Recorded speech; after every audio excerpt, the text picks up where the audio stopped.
Welcome to the Cinema Gold Show. I'm your host, Larry Leese. On today's episode, we're going to dive into the latest box office numbers from the past weekend, as well as some of the headlines making news from around the industry. But first, we'd like to thank our sponsor, Audible, for sponsoring this episode. If you're a fan of audiobooks from any kind of genre, whether it's fiction, nonfiction, romance, biographies, autobiographies, come check out Audible today. Get a free audiobook of your choice and a free 30-day trial. audibletrial.com/Larry21. And without further ado, let's dive right into the box office numbers from this weekend. The writing's been on the wall basically from the moment the Super Mario Bros. Movie first hit theaters. But after weeks of sitting comfortably at the top, Universal, Illumination, and Nintendo's big movie collaboration has officially made $1 billion. It's been less than a full month since the Super Mario Bros. Movie premiered, but in those few short weeks, the project's already raked in a cool $490 million domestically and $532 million internationally, making it the fifth pandemic-era movie to cross the $1 billion mark. Given how the film only just opened in markets, including South Korea and Japan, within the past few days, it's all but assured to make quite a bit more money before its theatrical run comes to an end. Having become the most financially successful video game movie ever, the Super Mario Bros. Movie is a far cry from the catastrophic box office failure that was Nintendo's first Super Mario Bros. Film from 1993. The movie's gross basically guarantees that we're going to be seeing more Mario sequels for years to come. It feels like a signal that Nintendo's big plan to build a new kind of entertainment empire for itself might just work.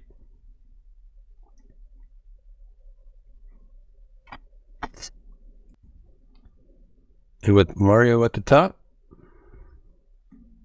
thanks to 68.3 weekend overseas, Evil Dead Rise dipped 65% as expected, but has still earned $44.4 million after 2 weeks.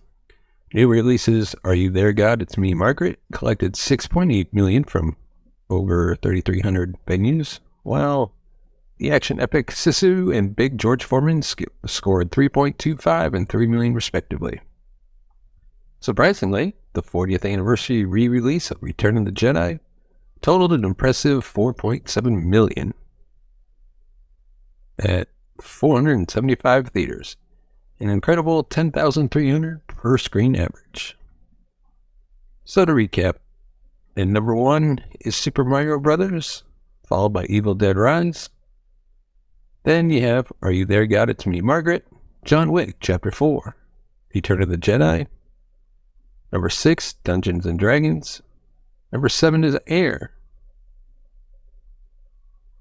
And then you have Pontiac Sylvan Part 2. Then number 9, Guy Ritchie's The Covenant. 10 is Sisu, and 11 is Big George Foreman. Let us know your thoughts on the latest box office numbers from this past weekend. Were you surprised that Mario is still holding on? Of course, you do have to account for next weekend when, or this weekend I should say, when Guardians of the Galaxy opens up, which will probably definitely kick Super Mario Bros. Down to number 2 at least. But we just have to wait and see. And now on to our next topic.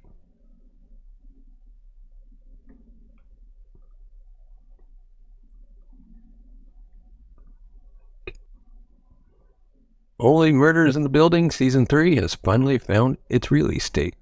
It's almost time to head back for a new case, as Hulu has apparently set a release date for the 3rd season of their successful comedy, Only Murders in the Building.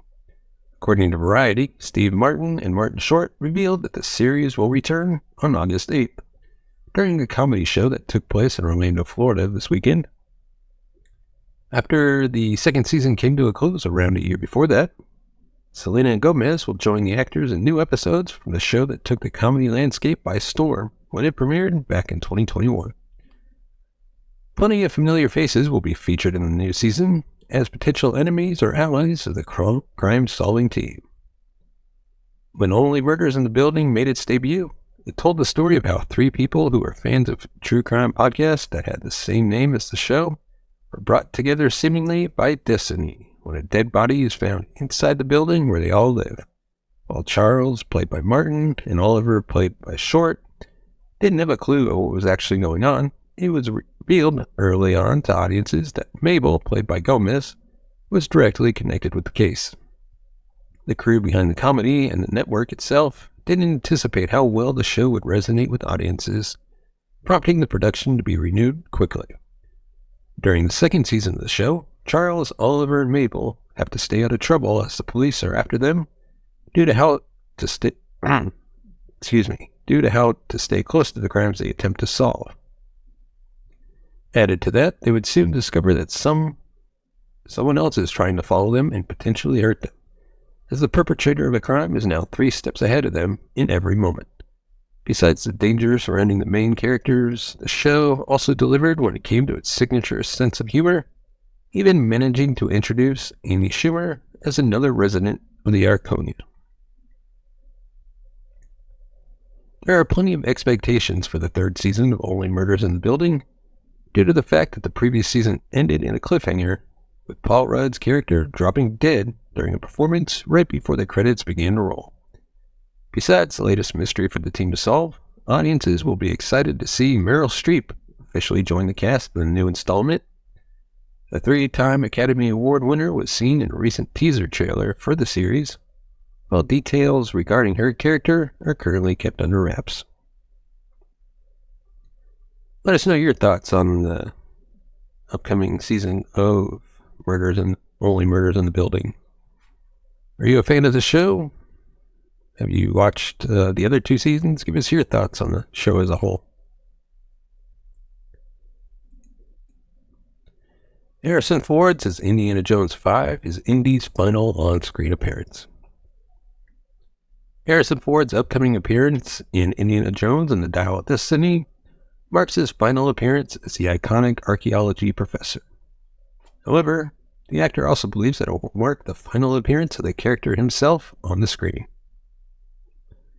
In an interview with Total Film, Ford stated, quote, "This is the final film in the series, and this is the last time I'll play the character. I anticipate that it will be the last time that he appears in a film." He added that while he is aware of the television series currently in the works, he will not be involved in it. Ford last played Jones 15 years ago in Indiana Jones and the Kingdom of the Crystal Skull, which was one of the franchise's most divisive installments despite generally positive reviews from critics. When asked why he returned for one more film, Ford previously explained that it was so he could provide Indy with a more complete arc, saying, quote, "I wanted to see Indiana Jones at a later stage of his life, when he's beyond the youthful enthusiasm and capacity, and beset by age and stifled by academia. I wanted to see him engage on one more unexpected, unanticipated adventure." While the franchise continues to enjoy an enthusiastic fan base, Disney and Lucasfilm confirmed that this will be the final installment in the saga, which is a facet the studios have been pushing in much of Dial of Destiny's marketing thus far. Lucasfilm president Kathleen Kennedy previously stated that Ford is crucial to the character and that without him, there is no Indiana Jones. "We would never make Indiana Jones without Harrison Ford." Regarding reports of a series, it was previously suggested that Disney Plus is developing a live-action series. Details were scarce, and there was only speculation regarding what the focus of the show would be and how it would depict Indiana Jones. Since then, it has been rumored that Lucasfilm scrapped the project to focus on building the Star Wars franchise. Indiana Jones and the Dial of Destiny is set to hit theaters on June 30th. Let us know your thoughts on this topic. Do you think Harrison Ford should keep his character alive, or is it time to say goodbye to the archaeologist?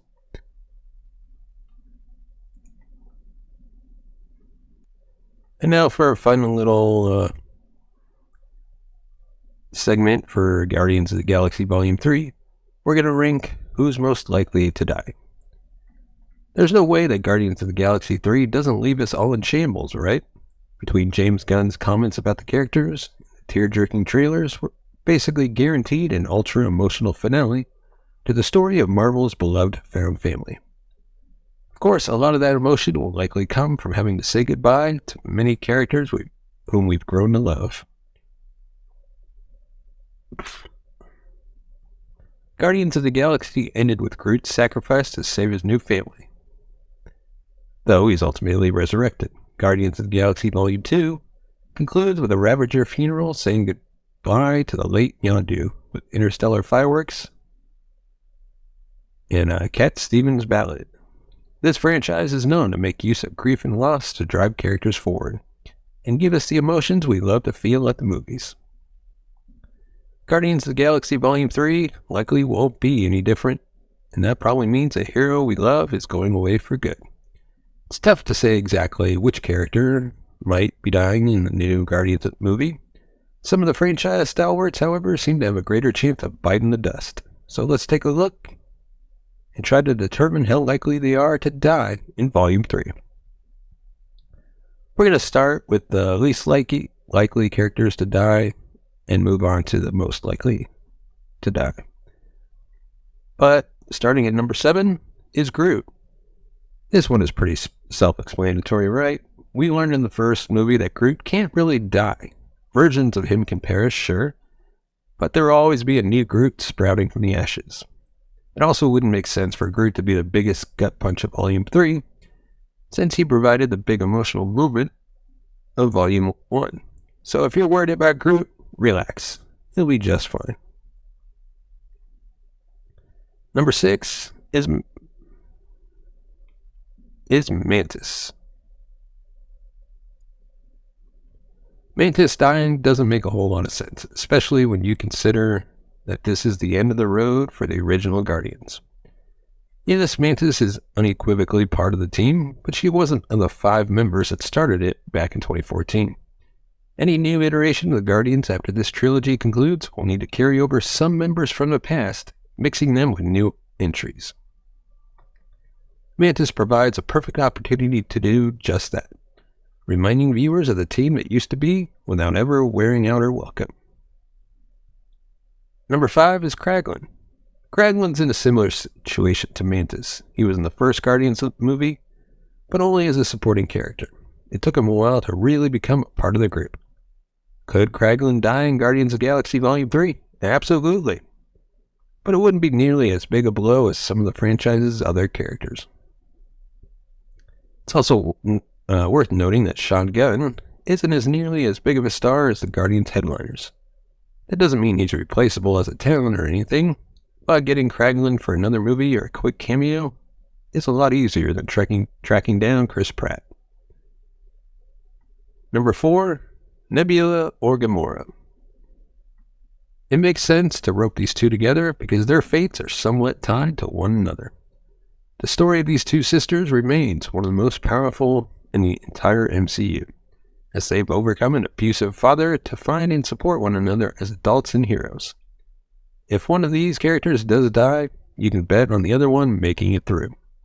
There's a good chance they both make it out, which would be ideal, but you have to account for the potential heartbreak of one of the sisters pushing forward without the other. Number 3, we of course have to address Chris Pratt. On one hand, Chris Pratt is the biggest star of the Guardians of the Galaxy franchise, so it makes sense to give him a true MCU ending that would allow him to move on with his career. On the other hand, and I mean this with all due respect, would anyone really care if something happened to Peter Quill? I've got nothing against the guy, but he is far and away the least interesting member of the team at this point. Then, number 2 is Rocket. All the trailers for Guardians of the Galaxy Volume 3 have made it seem like Rocket Raccoon isn't a goner. The flyaway into the forever voiceover, accompanied by Star-Lord's screaming face, feel like the closest thing to a nail in the coffin we've seen in a trailer. All of that adds up to what I think is actually a major misdirect. Marvel Studios has been known to do that with trailers, and it seems entirely too obvious to be laid out in the ads for a movie that has promised a ton of emotion. Rocket is set up to take the fall, but my guess is he actually pulls through, leaving him and Groot to take more adventures in the future. So at number 1, we have Drax. Dave Bautista has made it clear that he's done with Guardians in the MCU after this movie, and I think we need to start taking his word for it.